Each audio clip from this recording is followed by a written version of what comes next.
This is Sports Charlotte, the podcast about sports in Charlotte. I'm Herb White, editor-in-chief of the Charlotte Post. This is Cameron Williams, who is a staff reporter at the Post, and it is September 18, 2025, a Thursday, and that means we are one day away from the start of the weekend, which around these parts at this time of the year means football, and it gets underway with high schools on Friday. And as we've been doing for the last few weeks at Cameron's insistence, yes, is the Magnificent Seven rankings for high school clubs in Mecklenburg County. Now, keep in mind, the Magnificent Seven is for teams that play in public school conferences. So you will not see private schools that play in private school conferences. Sorry, Chad Greer. So Charlotte Catholic, for instance, is included because it plays in a public school league.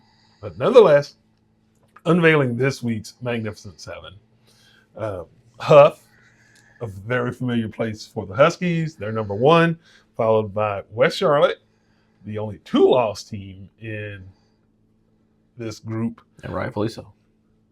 Rightfully so, two losses, or rightfully so in the group? Rightfully so in the group. Oh, okay. Because they played a tough schedule. All right.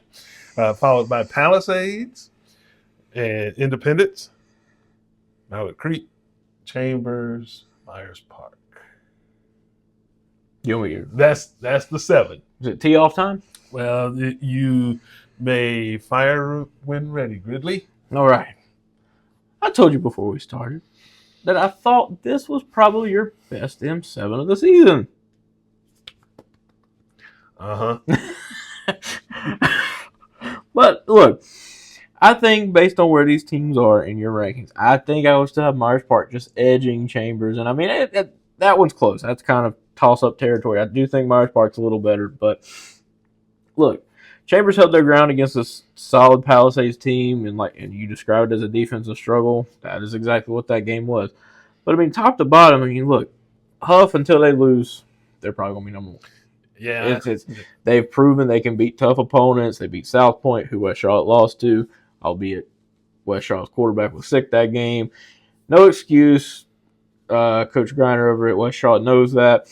They could get the job done in that game, but West Charlotte at 2 is very appropriate. Look, their 2 losses are to South Point in Rock Hill. Really good team down there who just beat Northwestern last week, by the way. And Northwestern in Rock Hill is the number 2 team in the state. So that was a big win for them. So it goes to show you how, with Huff beating them and West Charlotte only getting beat by a field goal, these 2 teams are premier. I mean, they are. It's Huff and West Charlotte, and then Palisades, Independence, Mallard Creek. Those 2 teams are the teams to beat right now. Now, Mallard Creek, they're getting better. I don't know the status of when their quarterback's going to be back. He got hurt in their first game and hadn't played since. But when they got 2-3 guys that can run the ball, I think they had 2 guys over 120-something rushing yards last week in that win against Myers Park. So, look, overall, ranking's pretty solid. I think that now that conference play is getting ready to kick up here in the next couple weeks, you're going to see a lot of shifting because there's going to be teams playing each other. I mean, except for Huff. Huff and Myers Park. Okay. Huff, Myers Park. Palisades is the only one, if I'm not mistaken, out of that SWAC conference, because that was Palisades, Providence, Audrey Kell, Valentine Ridge, East Meck, and Rocky River. So, yeah, Palisades is the only one out of that conference, but you got Independence, Mallard Creek, Chambers, and West Charlotte, all from the MEC Power 6. You got Huff and Myers Park from the Greater Charlotte Athletic Conference. We're eventually, but maybe by next season. The GSAC or GCAC. Anyway. Maybe by next year we'll have all these names written or committed to memory. Yeah. But good list. Yeah, good list. Okay. Well, I thank you. Yeah. Question mark. But in terms of the 7, I think maybe the best game this week, Palisades Independence. It could be. Look, I'll be honest. I've got the Patriots by 10 or more. Um, Independence is a team that has impressed me a lot in just the recent few weeks. After that loss to Huff, I don't know, that just did something to them. It improved them. You could argue. I didn't think they were going to beat Lake Norman the way they did. Obviously, the Charlotte Christian game was a close one, but Lake Norman's not a bad football team, and Independence made easy work of them. I think the Patriots are trending in the right direction. Maybe even the old corny catchphrase "turn the corner" is appropriate to use. I don't see that game being close in the end. Now, Palisades defense may keep it close early, but somewhere around the 30 to 20, 30 to 14 range. Oh, really? Yeah. Oh, that big a disparity, huh?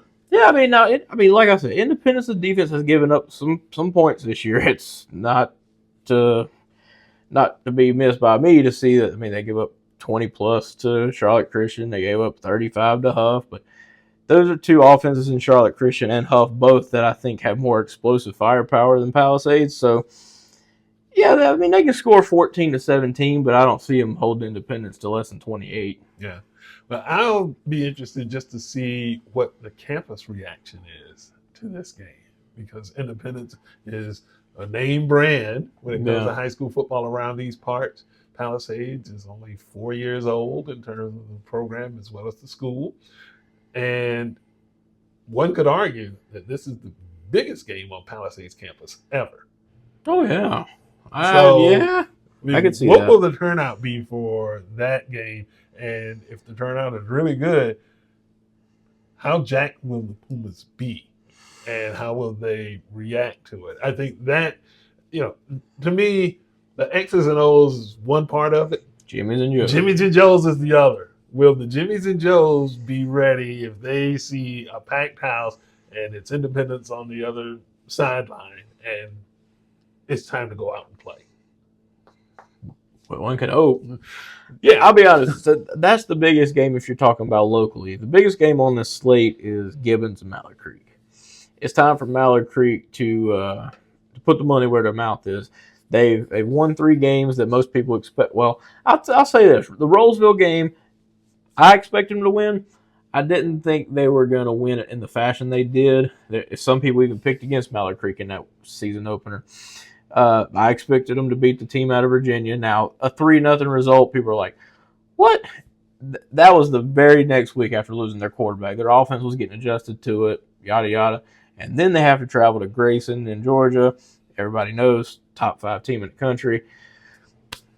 63 to 13. Yeah. It was ugly. Everybody knows that. But then they come back and they're like, okay, look, we're 2-1. We still got a good chance to have a very successful season. And they beat a very solid Myers Park team. Carlo Gibbons at 4-0. Gibbons has played a pretty tough schedule themselves. Well, no one in the state's played as tough of a schedule as Mallard Creek, but this game definitely aids in Mallard Creek's schedule being tough. But if they go out there and beat Gibbons, Mavericks are the truth. Yeah. But we'll see how this all shakes out. And if any of you Magnificent 7 coaches are listening to or watching this, drop us a line and tell us how we're doing. And maybe we would even hold out the red carpet for you to join us on the podcast. Just talk a little bit of football. Just saying. Hold on a second. Huff, West Charlotte, Palisades, Independence. All y'all got my number. Call me if you want to be on the podcast. Or even if you don't. Why not? Yeah, even if you don't, call the office. Even if you don't, hit me up on social media. We will get you on this podcast. Or you don't agree with where your positioning is, unless you're... Oh, believe me, DJ at Independence. Call us about that being number 4, DJ. Go ahead, call us. But hey, you have your way to number 3. You go out there and you beat Palisades. You obviously bump them down. Yeah. So all you got to do is win. Simple, right? He values winning over anything. Absolutely. So now let's shift gears from the high schools to the NFL. Well, the Which team is we're talking appropriate. about might as well be high schools. Ow. Ow. We're literally talking boys and men, right? No, we're not talking boys to men, more like men to boys. Well, but the Carolina Panthers do have their home opener on Sunday. Atlanta Falcons are coming to Bank of America Stadium, and the Panthers are winless after 2 games. Do you have any hope, faith, or reasonable credibility that this team is going to actually start winning games more often than losing them? Nope. Okay, and why is that? Have they shown you anything that is remotely close to, other than the last quarter of, well, maybe quarter and a few minutes of that game against Arizona? Have they looked like a football team to you? No. They do have their issues, I think. This team, I don't look. The NFL Power Rankings came out. They had the Dolphins below the Panthers. There was another team below. I'm like, no, just no. The Dolphins played New England close, and look, I'm not saying New England's a world beater, but look, Carolina hadn't played anybody close up until the last couple minutes of that Arizona game, and it was still 27-22. They were getting drug up and down that field for the better part of 70 to 80% of that game. And look, I try not to be so critical on the Panthers, but it's the same song and dance every year. You hear, even other local Charlotte media, you hear a twinkling in the national sports media about the Panthers and how, they're going to make improvements. They've done this, they've done that. And it never comes to fruition. Mm-hmm. It just, if they go out there and they win this game, boy, I will put my foot in my mouth if I'm that flexible to be able to do that. But I don't see a scenario where they win this game. Their defense isn't stopping a peewee football team. I mean, you go play Pop Warner, and some of these boys are putting up points on the Panthers. They're not stopping anybody. They're not moving the ball. And 1 + 1 = 2. That is not a recipe for success in the NFL at any level. I think Atlanta's going to be able to move the ball at will. So, take the Falcons on the spread. It's 5.5. I mean, you're basically saying they got to win by a touchdown or 6 points even. I think they clear that rather comfortably. I see this as maybe a 13-point result. Yipes.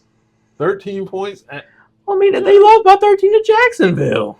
Well, but that was on the road. Oh, big whoop. Home field advantage don't mean that much. I will be on record for saying, a good team, it does. For an average team, unless it's Arrowhead Stadium. I mean, we're talking about Jacksonville. Yeah, where there is no home field advantage. But anyway, that's my point. And the Jaguars are also a middling team at best. Mm-hmm. But in terms of where the Panthers are defensively, go ahead. I guess the optimist in me would say it's a work in progress. The realist in me would say, that is not a good look. What's your favorite word? Terrible. They're terrible.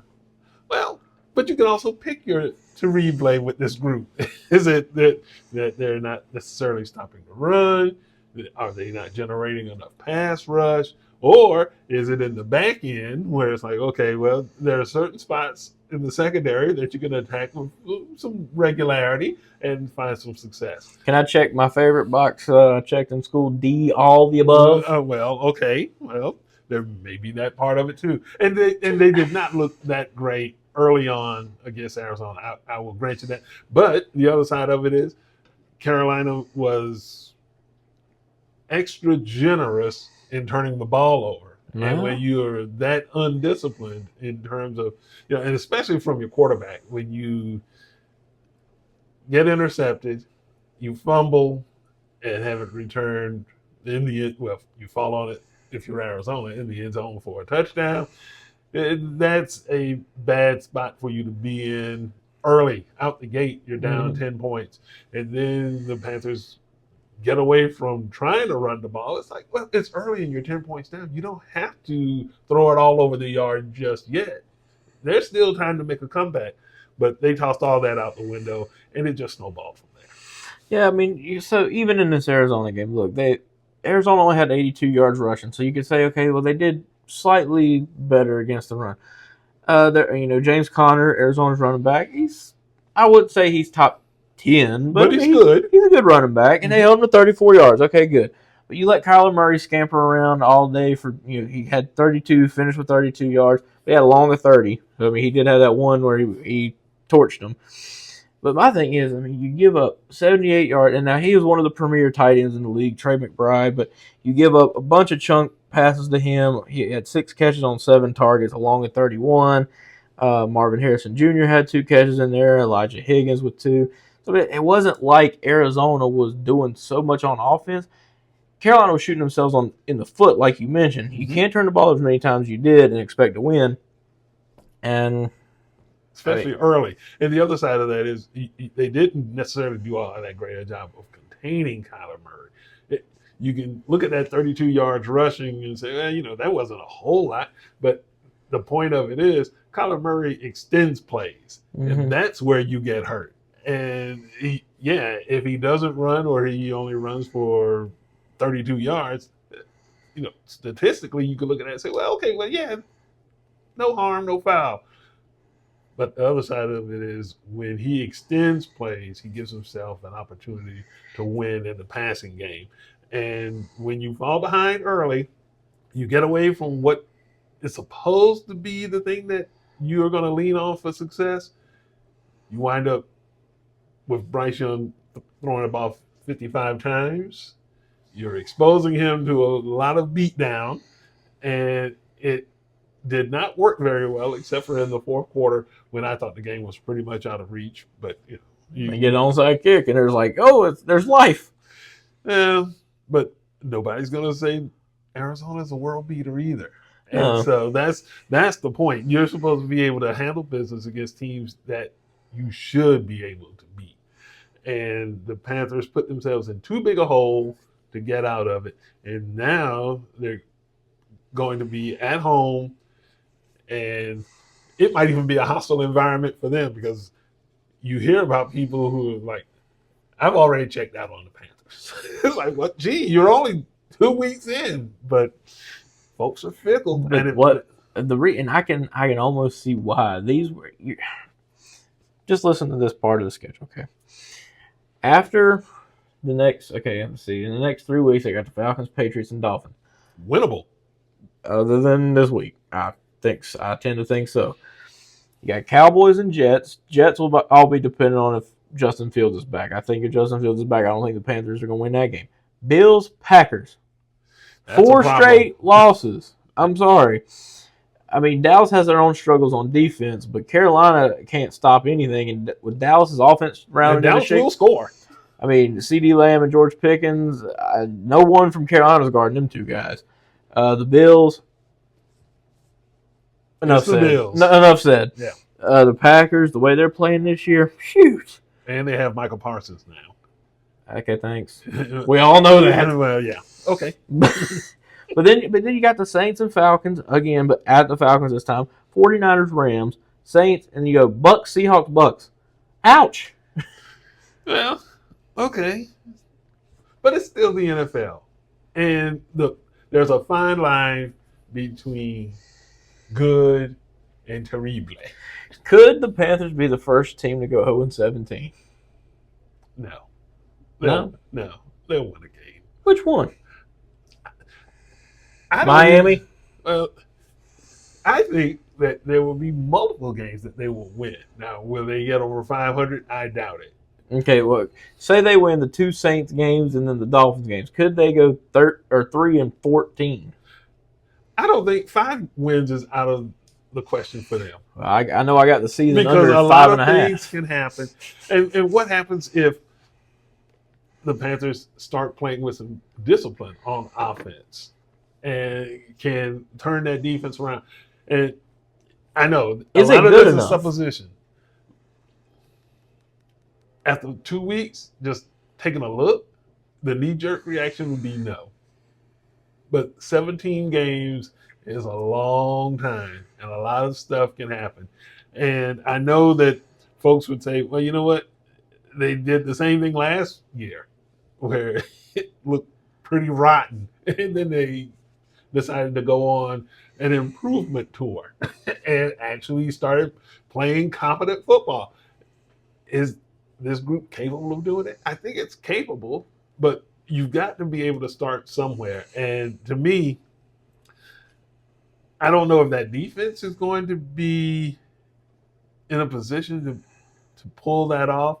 And if the defense isn't capable, then the offense is going to have to play with a lot more discipline and put up way more points than they've been putting up in order for them to have any chance at success.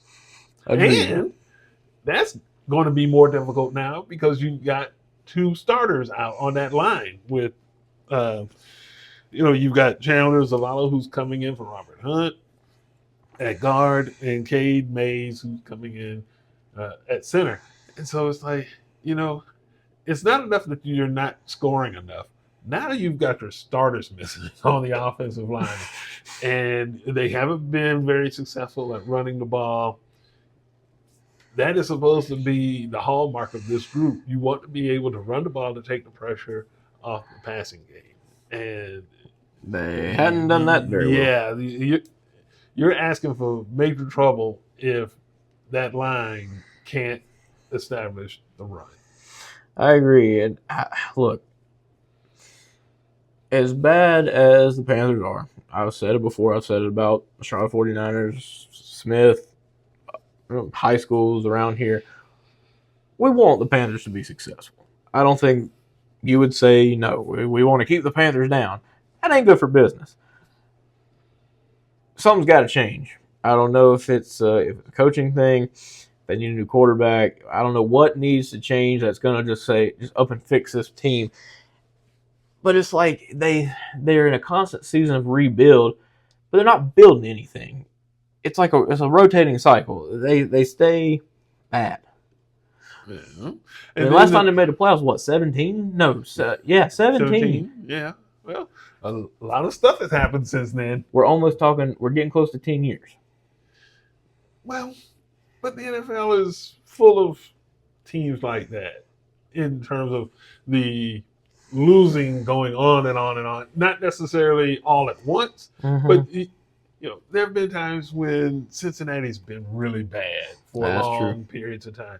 The Cleveland Browns are still there. So it's not like the Panthers are by themselves in terms of being terrible. And again, I would caution folks to say, well, you're only 2 weeks in. Have they shown any semblance of competence yet? No. And again, if you're a person who is into the half full thing, which you usually aren't. I know. I'm just saying. I'm just supposing.